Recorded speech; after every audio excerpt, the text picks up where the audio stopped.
Na-recover na namang mga palutang-lutang na droga sa dagat.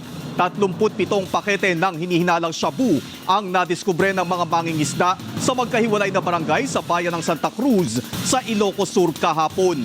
Unang naiulat ang natagpo ang 12 pakete ng hinihinalang shabu sa baybaying sakop ng Barangay Dili na nagkakahalaga ng 80 million pesos.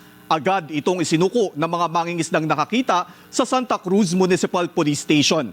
Samantala, nadiskubre naman ng ibang grupo ng mangingisda sa Barangay Mantanas ang 25 pakete ng hinihinalang shabu na nasa 150 million pesos ang halaga. Patuloy ang investigasyon ng mga pulis para matukoy kung saan galing ang mga kontrabando at kung sino ang posibleng sangkot dito. Una rito, na-recover din ang 4 na bilyong pisong halaga ng droga sa Pangasinan.